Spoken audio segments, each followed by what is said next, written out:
The presenting sponsor for Socially Democratic is Dunn Street. Dunn Street is a campaign agency that specialises in community organising. We only work with people who want to build power to make the world a better place. And if you want to create change in 2025, then hit us up at dunnstreet.com.au. A special shout out to all of our Patreon members as well. And you can join our community for free or for as little as $1.50 a month. And you too can help support this podcast. All paid members receive a welcome gift. So if you have recently signed up, please check your inbox for a message from our producer asking for your shipping address, because without that, then we can't send you your merch. And finally, today's episode is brought to you by Maurice Blackburn Lawyers. Maurice Blackburn has been fighting for workers' rights in Australia for more than 100 years. They believe the law should serve everyone and not just those that can afford it. So for empathetic and expert legal support, call Maurice Blackburn Lawyers today. All right, let's get on with today's episode. All right, we're taping this one on a Wednesday afternoon on the lands of the Wurundjeri people. And this is our final episode of our federal election 2025 recap.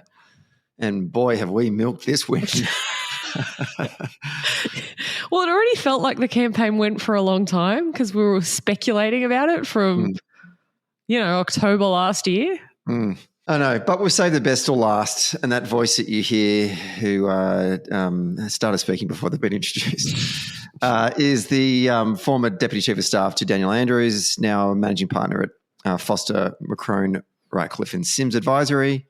And she's been a regular co-host with myself and David Feeney over the course of the last however many weeks, and a star of our live show that we had last Thursday night at the Toff in Melbourne. Jessie McCrone, welcome back to Socially Democratic.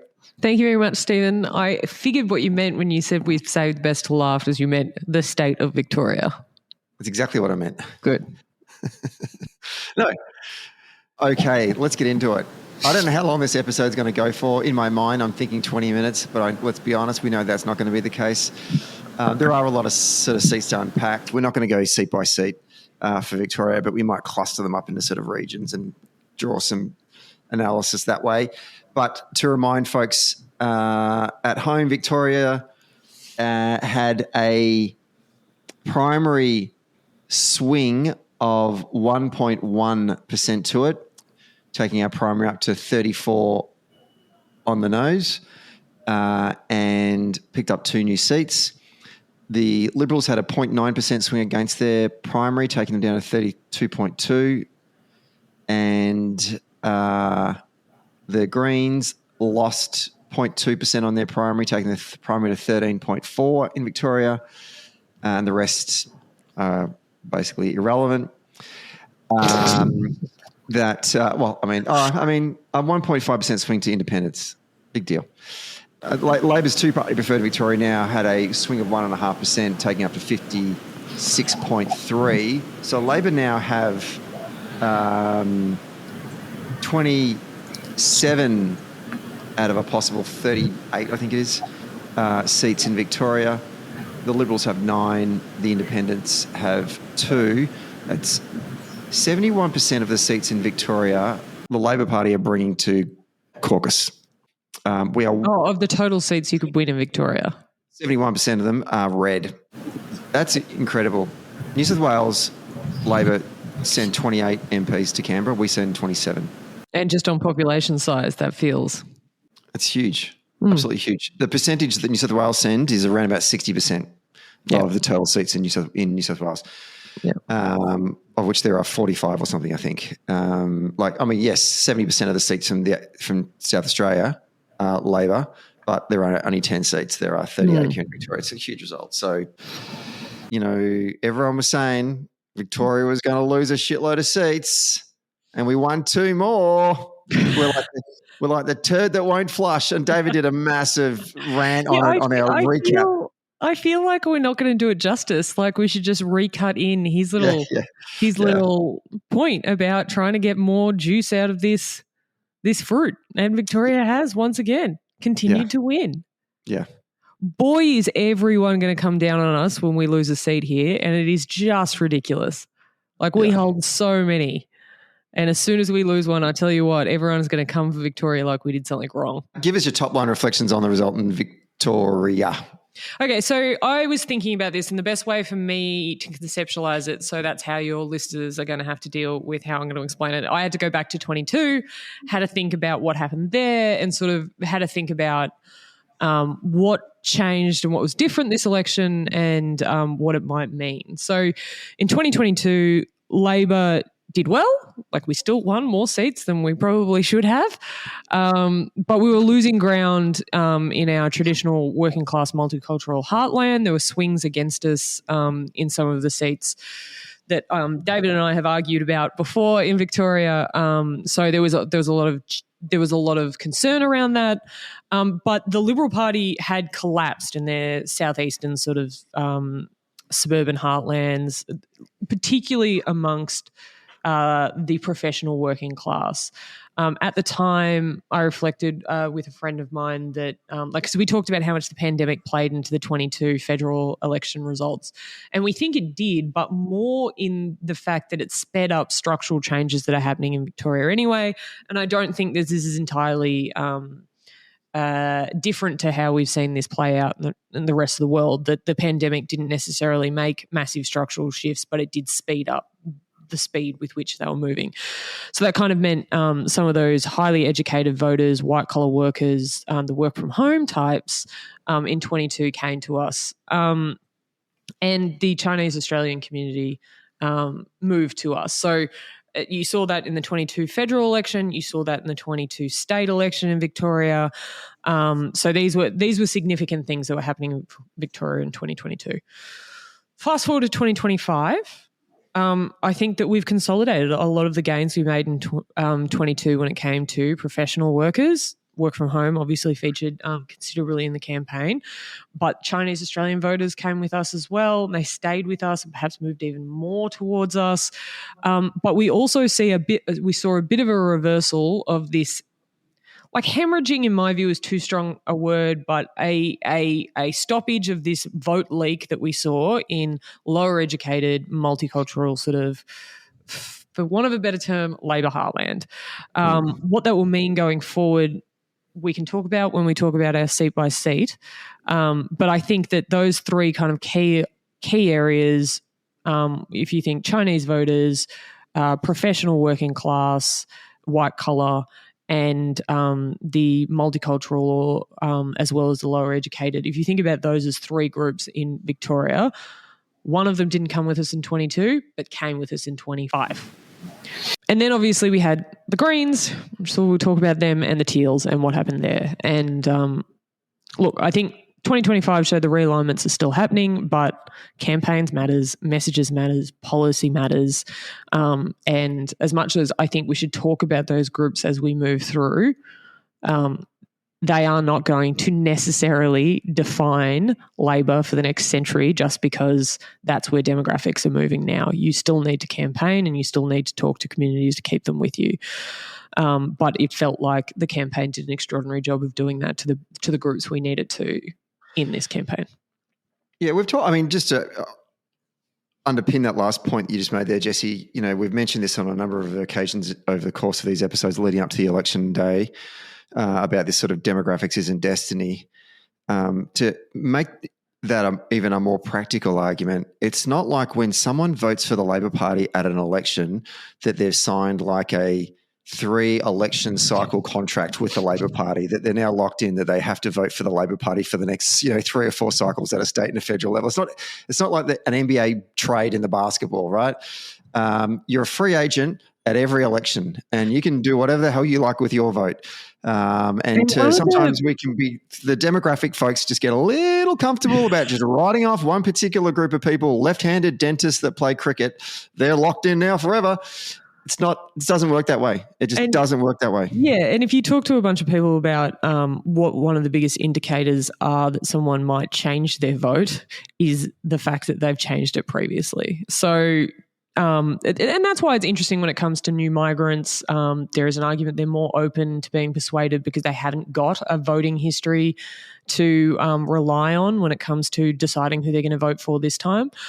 But it's it's bunkers. Like a bad campaign to the wrong people will definitely destroy any demographic, edge you might have.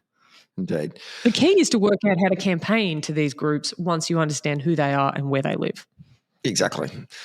And clearly we've done a good job of that in this last couple of election cycles. And I want to start with one area that I am continued to be not amazed, but just pleased about, and that's the eastern suburbs, where Labor has now, if you include at a state and a federal level, 2018 Vic state, 2022 Fed, 2022 Vic state, and now 2025 Fed, Labor has plundered the eastern suburbs for seats, and seats that historically we would have said, these are not our people, these are one-offs, we're winning these on a good day, but they won't be there forever.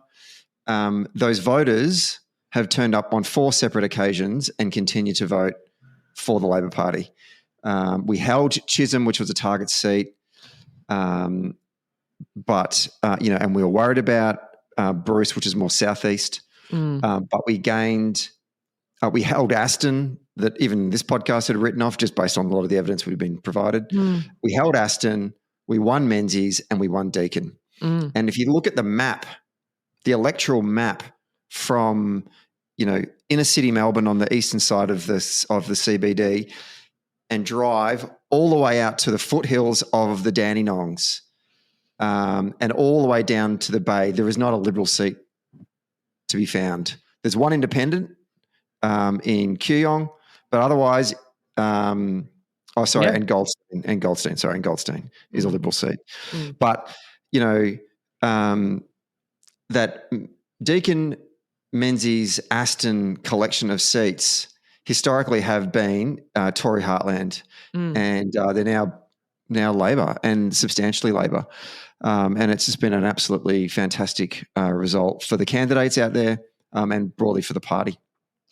And not to entirely, I agree with what you said. I would like to, though, when you say these are seats that we would win on a good day, we should remember the election was a really good day for Labor.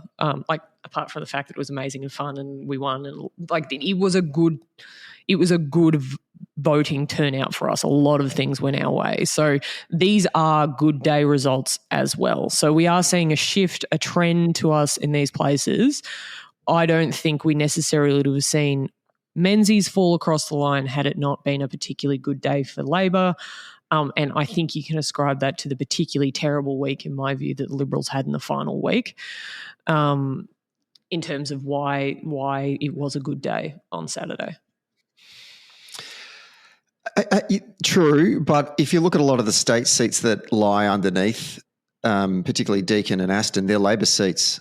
And absolutely, and they voted Labor twice now at a state level, and they didn't all come with us at the federal level in 2022. Yeah, but we won Aston in a by-election while we're in government. Yeah, and there was obviously a redistribution of Menzies that grabbed parts of Chisholm has kind of moved a bit, and so a lot of the voters that have been Labor voters in Chisholm have gone dumped a bit into Deakin, dumped in a bit of Menzies, and it's and a bit into and Chisholm Aston. ended up with a lot of Higgins as well. It turned to a different. Yeah, Chisholm's come back in again geographically into the city. Yeah. Which is where it used to be apparently in the 1970s. Anyway, it's we're growing. We're growing our this new voter that you talked about at the top of the pod. They all live out there, and they have endorsed Labor's agenda. And I would call them mostly the white professional, white collar professional working class that have sort of stuck with us. I would say women are a big driver of this vote as well. Some of the stuff that we've heard out of the campaign is that the Cuts message worked particularly well with women, and that it was particularly useful in these types of seats.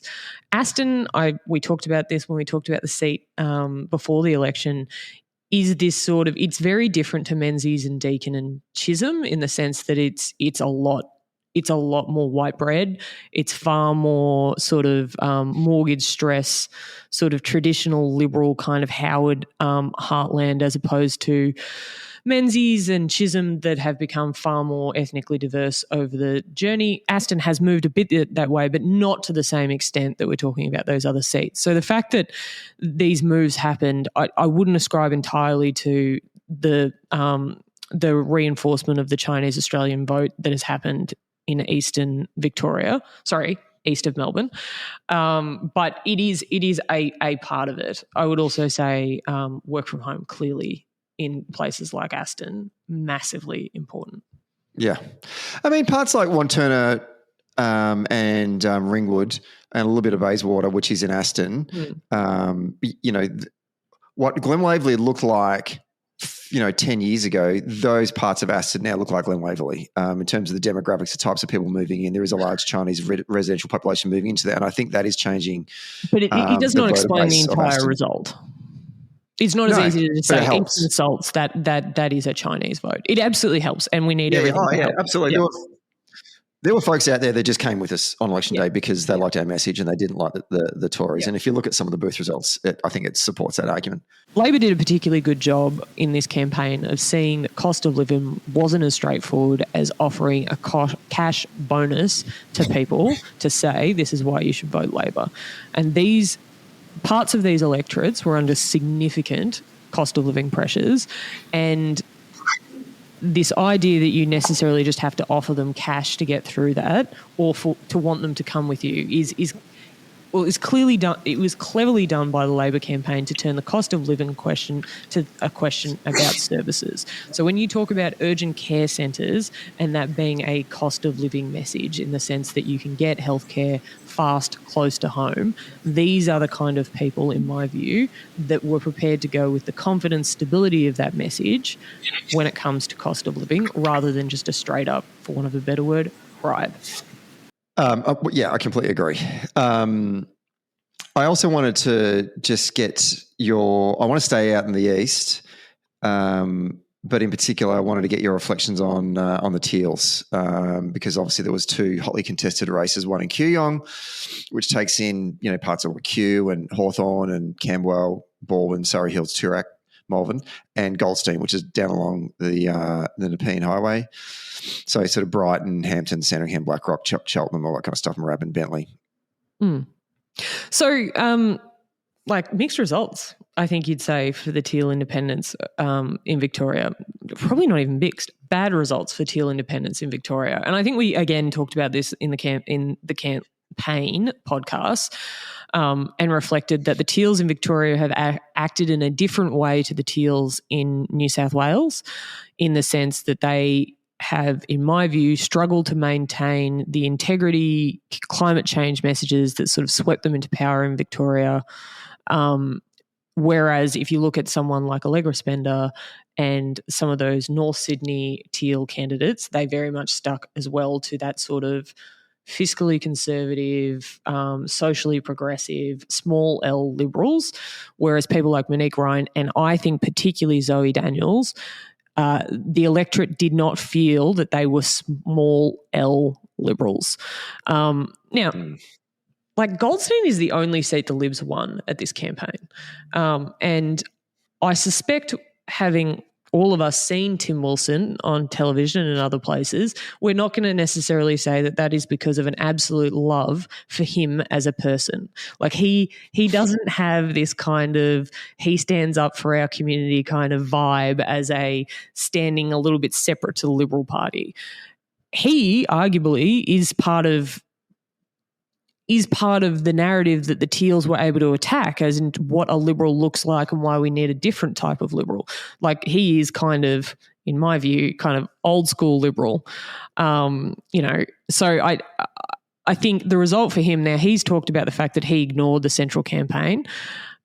It is really hard to entirely shut off an electorate from the central campaign. They're getting the advertising. They're getting all of that. So I appreciate that he did a lot of work in attending community meetings and those sort of things. I I do not think it is reasonable to say that the national campaign had no impact in his seat, because you cannot geogate a community like that.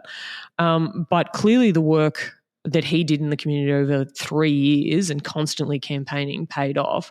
But I also think that Zoe Daniels sort of abandoned parts of her electorate, and that was clear on election day, and that's why she lost by so little. Now, there's this sort of question about Monique Ryan. Had she not had that scalp in the hit on Hamer during the campaign for being a property slumlord, like, would she have won? Because she, again, lost about 2% of her vote, which, in a seat like that is super tight. Looking at the booth results in Goldstein, at the top part of the electorate, which borders Macnamara, so the Caulfield booths, there were swings against Zoe Daniel on her primary and swings to Tim Wilson in a hotly contested campaign in which she only lost by 148 votes. I'm wondering if she's reflecting on her position that she took over the last 2 years around the conflict in the Middle East, obviously the large Jewish community that live up in that part of her electorate. She's I don't want to critique how she's positioned herself, but you could make an argument that the Jewish community looked at her and looked at Tim Wilson and supported Wilson over her, because there were some substantial swings against her on her primary vote in those particular booths, which in the end she lost by 148 votes, like super close. Yeah, and look, her position on the Middle East has been on the record prior to October 7. And I must admit, I thought it was going to be more of a challenge for her before in 2022. But I think it certainly has damaged her at a time where the Jewish community were probably just looking for someone to support them through the rabid anti-Semitism that they were being exposed to, and looking to their federal MP for that. You and I had seen her at different events with the Jewish community, and to say she looked uncomfortable is probably an understatement. Yeah, I agree. It rolled off her. Yeah. Speaking of uncomfortable, it must be very uncomfortable now when the Libs look at a map of metropolitan Melbourne, because apart from winning the seat in Goldstein, as I said before, the Libs hold no seats in the eastern suburbs, and they've basically now been reduced to what I've described as mountain people, Berwick, Pakenham, and the West Gippsland swamp. That's it. That's all they've got. They're basically hanging on to Casey, and they're hanging on to Latrobe. And Latrobe essentially, Casey and Latrobe basically are the Dandenongs. And Latrobe falls down the other side of the mountain from Cockatoo into that sort of growth corridor of Berwick, Pakenham. And no one's looking to Jason Wood to be the future of the Liberal Party. Yeah, I know. And then extends all the way out to Longwarry, which is like a 5-minute drive from Warrigal. Casey and Latrobe are next on the chopping block, and I know that we don't want to keep on saying to the rest of this country, hey Victoria, can you give us a couple more seats? But genuinely though, Latrobe should fall. Pakenham, Berwick, Clyde, it's only going to keep on growing. More people are going to be moving in there, and they are people that are most likely either young families or migrants from overseas who are also probably young families. And we can win Latrobe. Jason Wood is not a particularly strong candidate. He had huge swings against him in those booths and hung on. And I'm just saying that Latrobe's you're next. Yeah, we'll talk about this a little bit later along. There are some real challenges, and I know this is like real humble brag here, but there are some real challenges coming for the Victorian branch in terms of, as we both know, most of your campaign decisions are actually resourcing decisions. Having more seats doesn't necessarily give you more resources. It actually just means you have more space to cover. So it is challenging to try and explain why we should be going after Latrobe when you still have to protect Menzies. Yeah. Or possibly not protect it, given we decided we weren't protecting Aston at this campaign. So yeah. And there's some. Look, when we do the takeaways, there's some interesting reflections that I've got on that as well. Let's move into the inner city, and I want to talk about Melbourne, Macnamara, and Wills. Obviously, Macnamara and Wills both held by Labor in Josh Burns and Peter Khalil. Melbourne was the held by the Greens leader Adam Bandt for over a decade now. Almost won Melbourne at the last federal election on primaries alone. I think we should start with Melbourne. And I think that it's probably been broadly commented upon that the different results in the different parts of the electorate in Melbourne, the sort of east-west divide, for want of a better term, like the newly added areas of Richmond and Prahran, like they were a disaster for the Greens. The areas from Melbourne that moved into Wills still did well. Well, did they? I can actually. I've nerded out on a lot of these booths. I can tell you the story. Yeah, I don't think they did. I think actually they swung against the Greens, the seats, the parts that moved into Wills. In Melbourne, the existing parts of Melbourne that have always been in Melbourne, Richmond, Cremorne, all parts of Richmond and Cremorne swung heavily against the Greens, like double-digit swings against the Greens, double-digit swings straight to Labor. Fitzroy swung against the Greens in substantial numbers. And does that mean we can go there again, Stephen? Like I'm going to feel so much more comfortable walking around Fitzroy now and looking at people going, there's probably a 58 to 60% chance you voted for the Labor Party on a two-party preferred basis. That makes me feel good again. Docklands, growing area of the electorate. The booth in Docklands, 1,600 voters. 14% swing against Adam Bandt, 9.5% swing to Sarah Woody in the Labor Party. Won that booth on a two-party preferred basis with a 13% swing. Like, these numbers are massive. And then you cross over the river into the new part of the electorate that used to be in the old Higgins. Huge swings to Labor there. And we talked about this in the live show.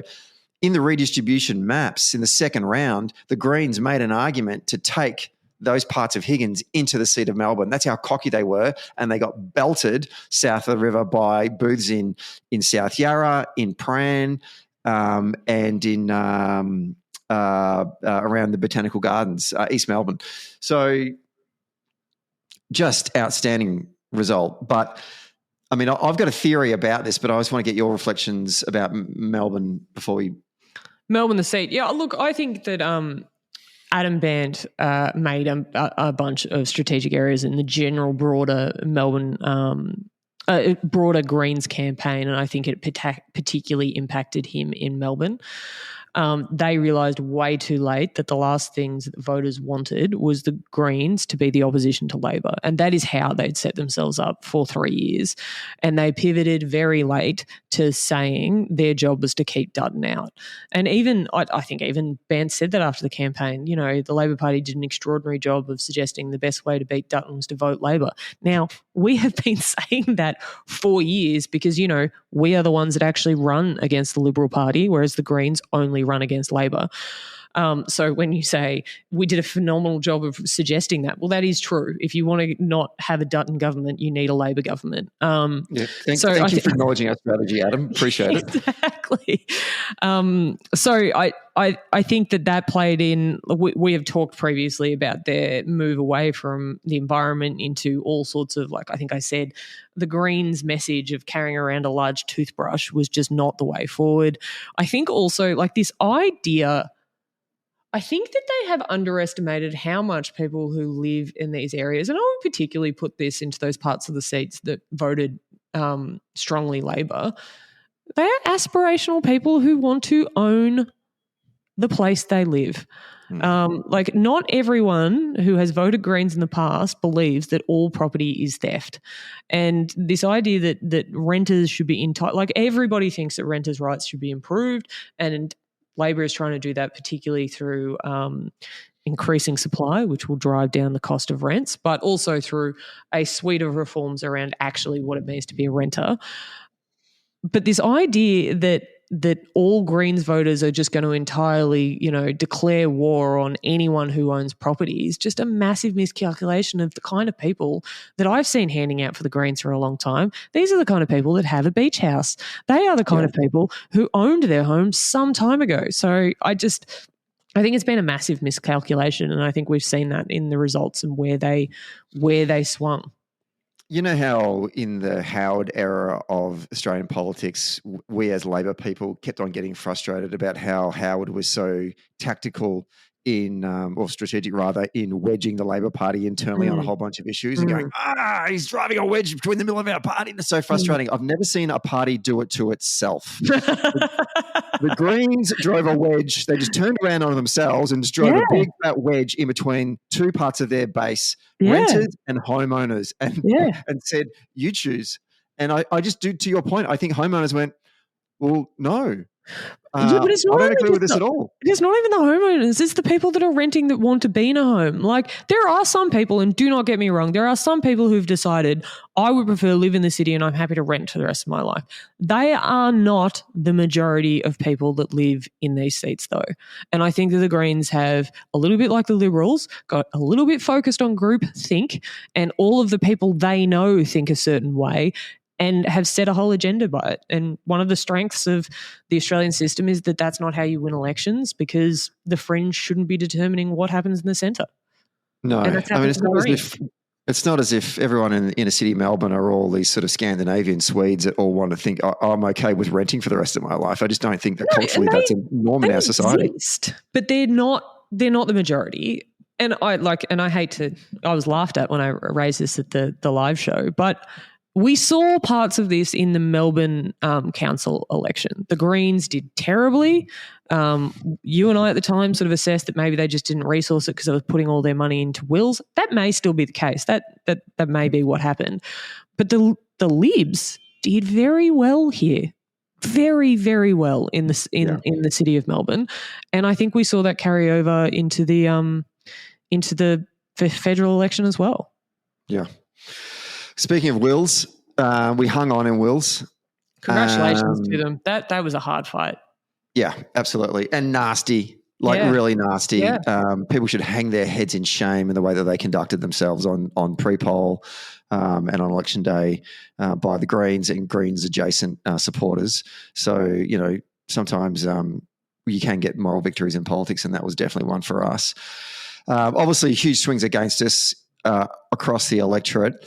Interesting though, just to drive home this point we were just saying before, Fitzroy North, which came into the Wills electorate. Yeah, so that, yep. 18% swing against Samantha Ratnam and the Greens, 14.5% swing to Labor. Now, it was only 420 votes, but in the end, when Peter looks back and thinks, how the hell did I manage to hang on? Well, at that booth, Our Lady Help of Christians Catholic Church, Our Lady definitely helped Christians there, because every vote counted, and that swing there, and also replicated in other parts of the southern part of Wills, tells part of the story of how Peter managed to hang on. And I think it's the Greens shooting themselves in the foot, to the point you made originally about the why they lost Melbourne. Yeah, I think that we can't entirely ignore the swings that happened, and we talked about this when we talked about the seat beforehand, looking at Faulkner, looking at Glenroy, like what is going to happen there and whether we're in trouble based on the swings that have happened there.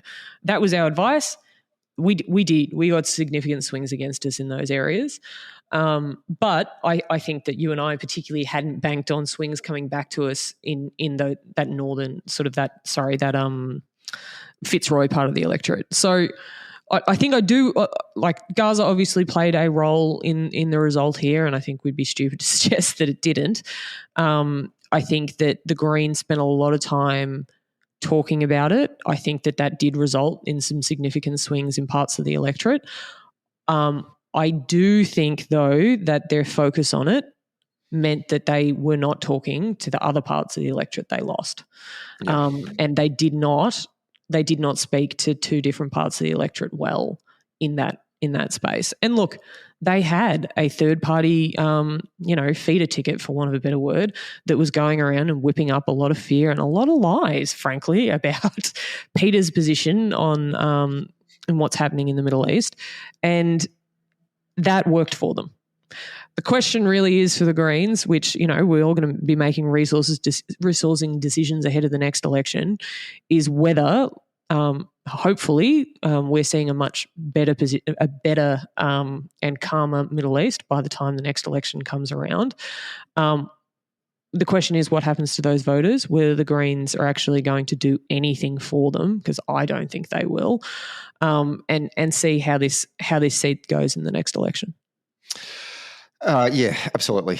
Let's go back across the river to places close to me, which is Macnamara, the old seat of Melbourne Ports. Great result for Josh Burns, withstanding a huge challenge by both the Liberals and the Greens there. Top line thoughts about the win in Macnamara? I hate talking about Macnamara with you because, your understanding of the demographics of the seat, are ridiculous and far outstrip my own. So I am, again, going to stick to thematics and vibes.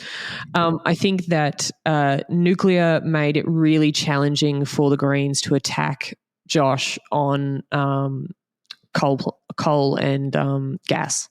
I think that was one of their most useful and penetrative messages when it came to the type of voter that they needed in Macnamara. And you and I, when we were driving through the electorate, saw that sign above his electorate, 28 new coal and gas fields. But that was not the central message of the Greens campaign. And when we talked about energy as a national campaign, it was in this framework of renewables versus nuclear. And Labor was so clearly the party that stood against nuclear. So in the seat, aside from a bunch of other issues, and I'm sure you're going to go to, Stephen, I do think that the undercutting of the energy debate, for want of a better term, really hurt them in Macnamara. And I think that it was phenomenally well done by Labor again to be able to not only use the nuclear argument to hurt the Liberal Party, it just left no oxygen for the attack from the Greens. Not that they put a lot of energy into it, not as much energy as they should have. We talked about this on the preview episode. Where I was worried about Josh's chances in Macnamara was that there would be a swing against Josh in the Caulfield end of the electorate, where there was a large Jewish population who are disappointed in the Labor government's handling of the rise in anti-Semitism across the country. There would be swings against Josh in the sort of St Kilda, Elwood parts of the electorate, because that's a far more green segment of the electorate, and feeling that Josh is too closely allied to Israel. So the poor bloke couldn't win, and in the end Will finished third, and where the hell our preferences went, I don't know. But what happened was, in the Caulfield end of the electorate, and I remember Josh telling me this on maybe the days after the 2022 election. He said there were huge swings to the Greens in Caulfield. And a part of that is because there's a lot more residential medium density being built there, so different type of voter moving in. But also there was a theory that a lot of younger Jews were not voting for Labor or Liberal and was deciding to vote on issues that might have been important to them, like the environment, and so they voted for the Greens. What we've seen in Caulfield is huge swings against the Greens that they picked up in 2022. A lot of it has gone to the Libs, but a fair bit of it went to Josh as well. Varies from booth to booth. In some cases, 10% swing to the Libs, 3 or 4% to Josh. St Kilda and Elwood really didn't change that much. Swing to Labor, no change to the Greens, where the Greens have done quite well there. And then in Albert Park, swings against the Greens and swings to Josh. And in South Bank, swings against the Greens as well there, and swings to Josh. So he managed to sort of spread these swings right across the electorate to hold off any. So the Green vote, I won't say it collapsed, but it stalled in parts of the electorate. There was a resurgence of the Liberal vote, kind of getting back to what it was back in the days where it was a Labor-Liberal contest. But there was enough flow coming back to Josh, not just on primary, but on two-party preferred. And it's now a safe seat. And it's not ever going to be a safe seat just because of the nature of the electorate, but his margin is now a lot healthier, that he can probably relax a bit better. And he's got his primary back up to where it had Michael Danby had ran it down to sort of the mid-20s, and Josh has got it back up into the high 30s, where it used to be when Stephen Donnelly was a campaign director at the Melbourne and we talked about this great before. result for us in Macnamara. He's very good at talking to the different communities in his electorate, and he, despite, I think, a concerted campaign by the national level of the Liberal Party to run him down as, essentially not being Jewish enough, this guy has held all of the parts of the electorate that he needed to, and he did that. Look, I also think that I'm sure that there are some people that have been upset at different points about Josh's strategic positioning on issues, like he was out in front when the census issue happened about whether we were counting elements of the LGBTQ plus community correctly. Like, he was out in front of that. He has made statements about the gas statement that Labor put out. I think that is a courageous thing to have done. I'm not sure everyone in the party will be happy with how he's done that, but all of it has been to keep this seat where it needs to be and representing his community. And I think the proof is in the pudding in that. Yeah. Let's go to the western and northern suburbs. I want to get your take on, we talked a lot about Hawke, McEwen and Gorton. I think my own position was that certainly Gorton and Hawke shouldn't have been resourced. David obviously thinks otherwise. I think you kind of sat in the middle. I did not. I'm being polite to you there. I was giving you a chance to jump off the fence. And in the end, we held all three of those seats. And really, I guess this is a very broad generalisation, but nothing moved. Nothing changed. It was even if you go seat by seat, like you look at Hawke in the seat of Melton, there were swings to everyone on their primaries, to all of the candidates, because Palmer weren't running. And so all of the crazies that have voted for Palmer just spread they voted for the Liberal Party, and they voted for cannabis, and they voted for the Your Life or Your Lupins Party, and they also voted for Labor. So nothing really moved. Same for Gorton as well. Calwell, different story, 4-way contest, bit of a disaster. Lucky to hang on. Anyway, broadly speaking, what's your take from the results out in the west and the north? I think that, so there's a couple of things. This is sort of an example I'm talking about where Labor's traditional base erosion that was discussed in 22 didn't happen in 25, and these are good examples of that. Look, you can they're not entirely the same, but you could nearly kind of add Bruce a bit to this group of seats that were resourced and that are now very safe. Yeah. I think I would say for all of these seats, again, they're talking about cost of living in a services frame was a very smart move by the Labor campaign, and I think spoke to people in these communities in terms of the things that they want out of government. And it's not just a straightforward, a $10 tax cut isn't going to be the thing, but the fact that Labor was going out of their way to make things a little bit easier, I think was really a successful message across these seats. What I want to talk about here, though, is, which I talked about in the first podcast, was an electorally efficient coalition that is happening in Victoria.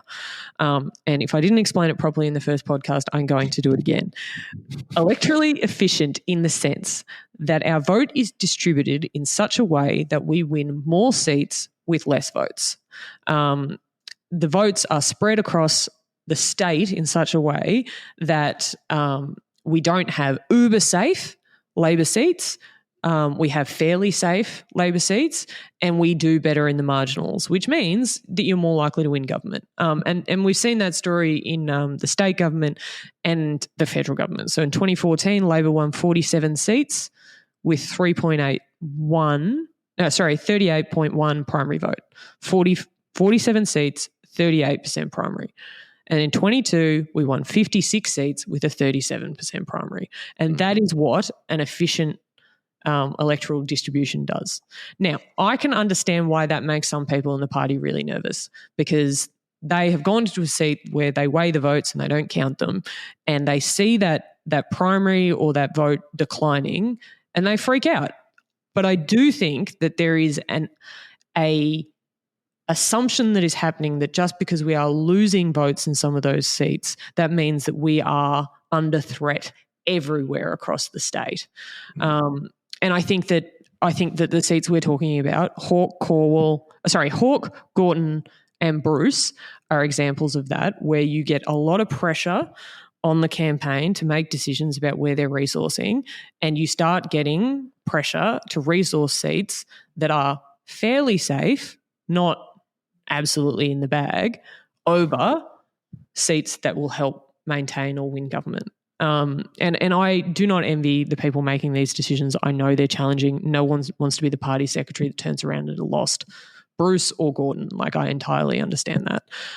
But it is something that we have to grapple with and sort of agree on as a party, because as an interstate, a fairly senior interstate MP said to me, it feels like in Victoria there is a bunch of MPs that want safer seats in opposition and not less safe seats in government. And we do have to arrive on some sort of position on this.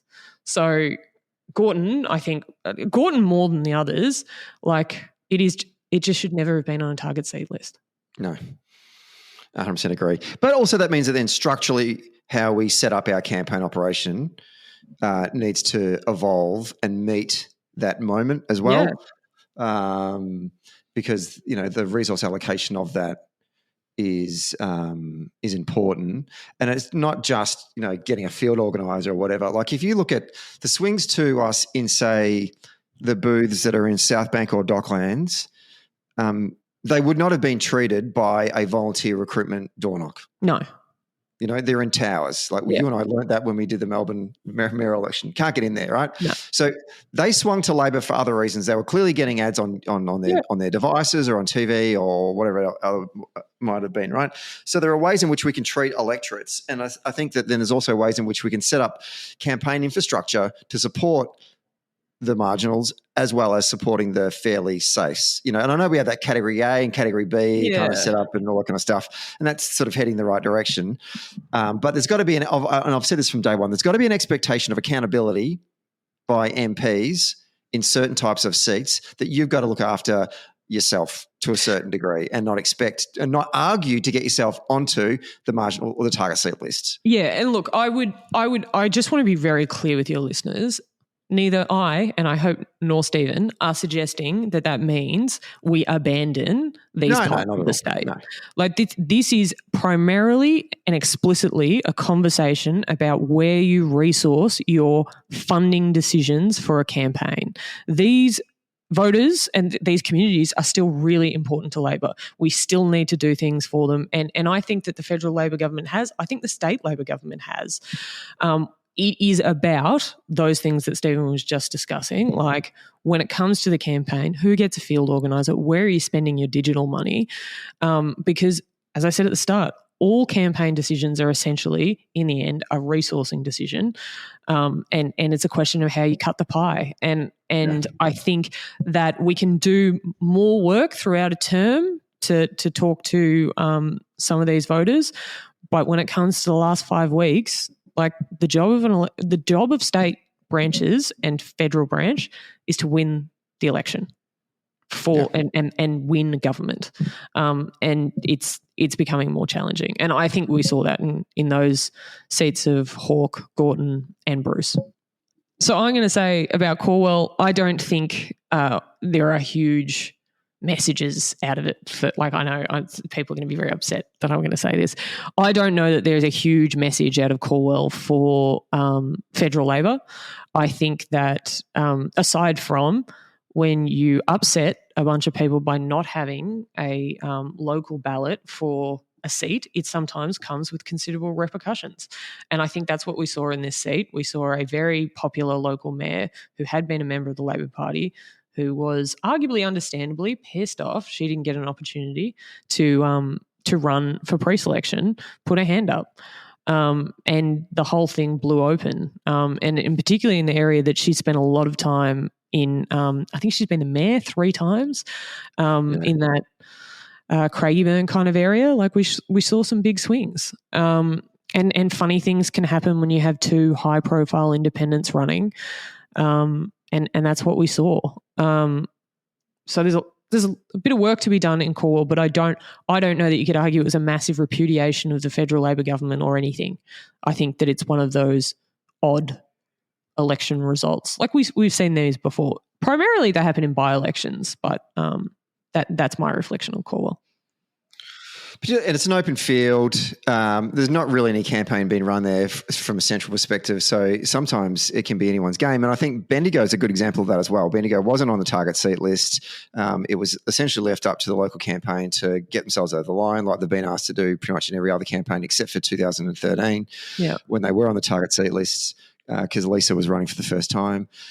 Subsequently, since then, she hasn't needed that. In this case, the Nationals spent $1.5 million on a campaign. And out of that, they got a 9.5% swing on two-party preferred and, took us down to the wire. The thing I took out of, like, if you compare Bendigo, Corangamite and Ballarat, so basically for folks outside of Victoria, the cities of Bendigo, the cities of Ballarat, and the city of sort of southern Geelong and down the surf coast there. Bendigo, no Labor campaign. By no Labor campaign, I mean no central Labor campaign. No central Labor campaign, central national campaign. $1.5 million spent on one seat, 9.5% swing to the Nationals. Corangamite, central Labor campaign, central Liberal campaign, slight swing to Labor and hold the seat. Ballarat, no central Labor campaign, no central Liberal campaign, and a 2.3% swing to the Libs against Catherine King and Ballarat. So I guess what I take out of that is that, if you're in the field and you're going to spend money, you're going to see results. If you're not in the field and no one else is in the field, if you're in the field and no one else is in the field, you're really going to see some results. If you're both in the field, well, then it's going to be a knife fight and to the best candidate wins, basically. And it's your argument against theirs, really. And that's kind of, I think, the tale of those 3 cities.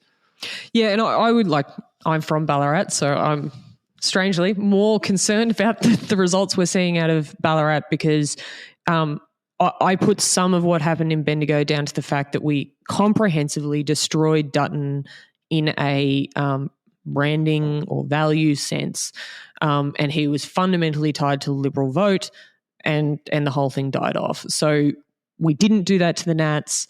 They were able to run a very unencumbered campaign that was not challenged and separate themselves from the Liberal Party, which is part of the reason the money works so well. It's a closed kind of media market. Ad buy there is worth more than, in my view, than an ad buy in suburban Melbourne when it comes to local candidates and all of those things. My concern about Ballarat is that it was a swing that also went to the Liberal Party. So that worries me. Ballarat is a place where they have got a much better upper house, state upper house member down there now than they used to in McCrone. And I think that he does a good job of arguing for Ballarat.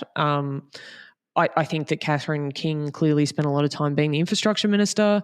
In Ballarat, you're very used to seeing your MP a lot, and that's really hard when you're trying to run the federal infrastructure system. But I worry about Ballarat and Bendigo because these are places that have have slowly turned into Labor heartland in Victoria because they've become far and away more public service related seats. Everyone in Ballarat, for instance, like 45% of the population are employed by the hospital, the health services in some way, which has made the vote move more Labor. And I'm not like battle stations in Ballarat, but it was a concern to me. Obviously, as was Bendigo. Yeah. Well, I mean, while everyone else is getting swings to them, Catherine King got a 2.5% swing against her on her primary vote. Yeah. And one of the few people to get a swing to her, I think, in 2004 too. So it's big. It's concerning. Yeah. Closing out, just want to get sort of next steps. your kind of key takeaways as we turn our attention to the state election here in Victoria in November next year. I've got some thoughts, but I want to hear if you've got any sort of reflections about what do we make of this? Because Stephen Conroy's got views and he's told everyone on Sky News, but I wonder if you've got any views about are there any implications or things you would do in preparation for November 2026? Yeah, like there's one, Stephen, and that cuts aren't super popular with voters. I don't know if we knew this, but you and I had this conversation about how Labor's done a phenomenal job of just like branding the Liberal Party as the cuts party. So Labor has a job to do with its budget in Victoria. Like, don't get me wrong, and like hard decisions need to be made, but they need to be made in such a way that we don't diminish our own brand when it comes to not being the party of cuts.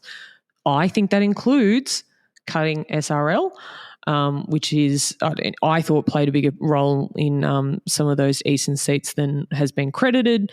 Have recently learned that Keith Walligan sent out a direct mail telling people that the Liberal Party were going to cut SRL. I had thought he was smarter than that, but here we are. So, I think that there are lessons. One is that cuts are not the way through. I think the Chinese Australian voters are still incredibly important in Victoria and continue to be. I think that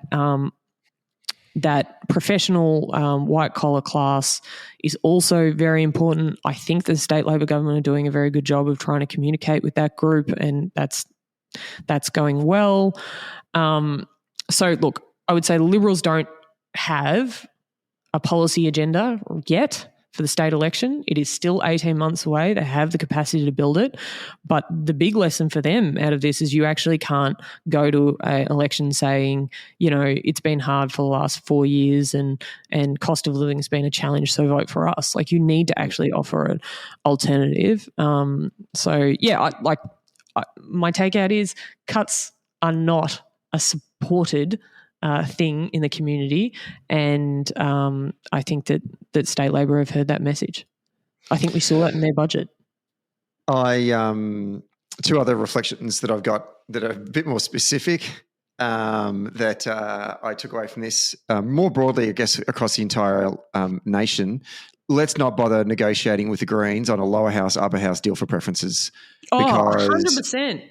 The Green voters are ignoring the how to vote card that's been given to them by a Green volunteer and voting accordingly. Why we go to the Greens and say, we need you to put us high on your House of Reps how to vote cards and please staff all of your booths handing them out. And in return, we'll trade away, Senate preferences to you guys.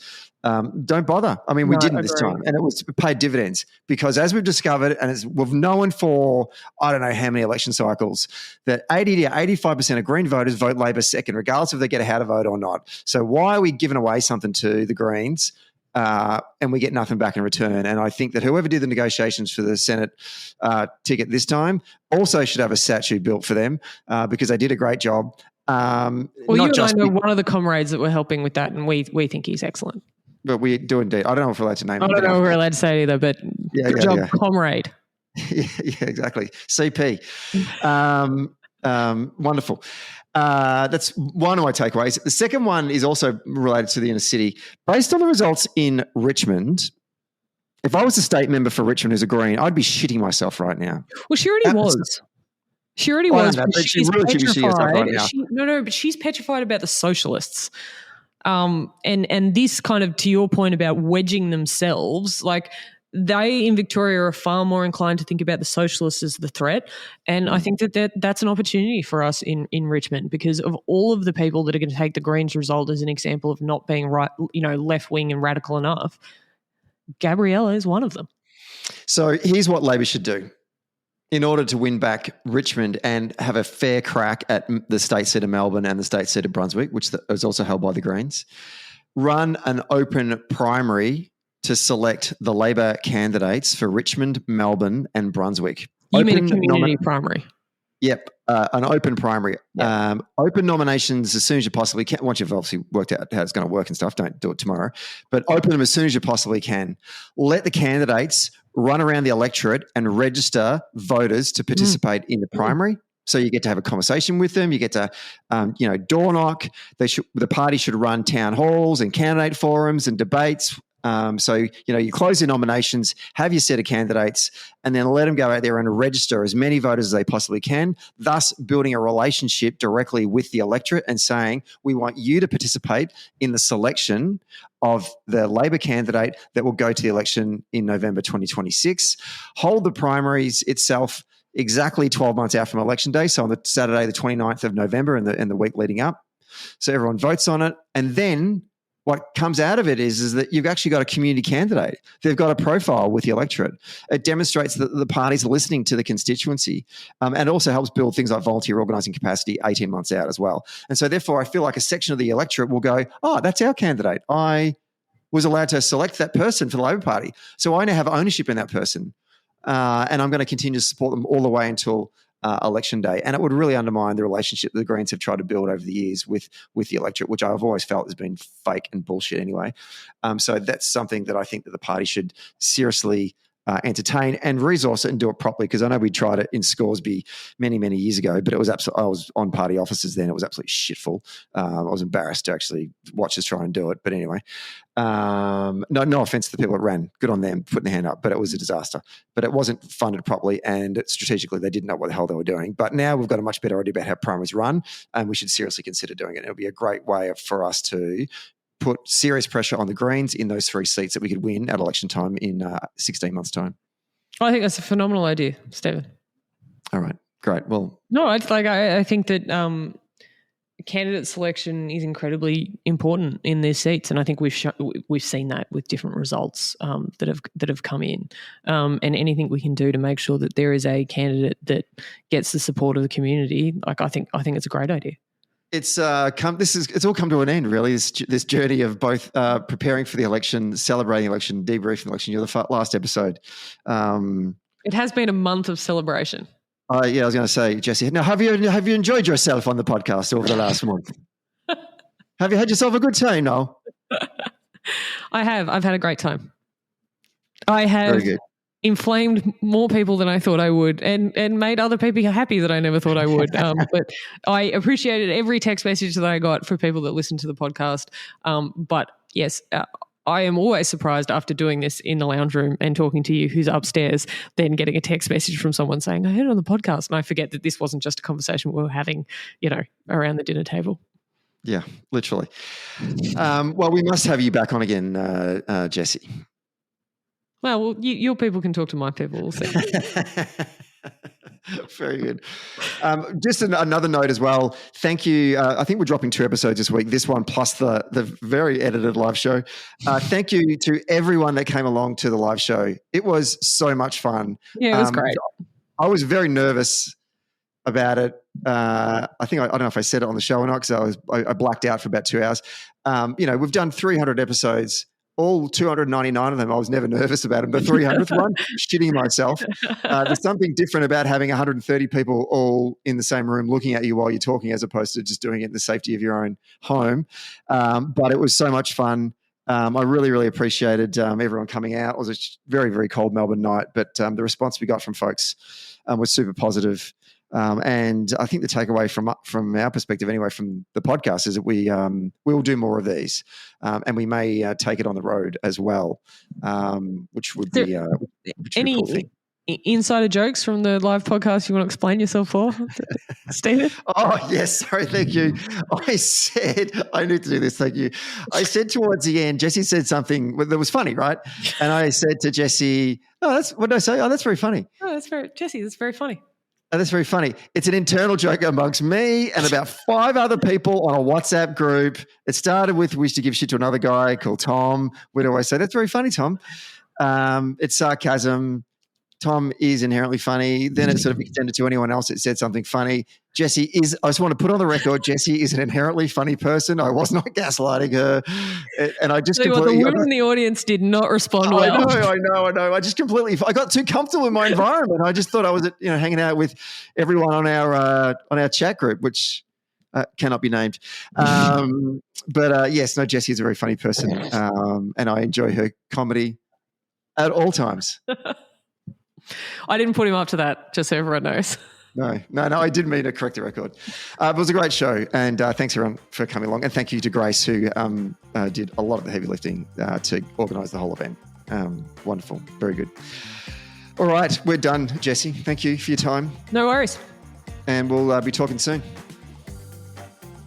Hey, Social Democrats. Thanks for listening.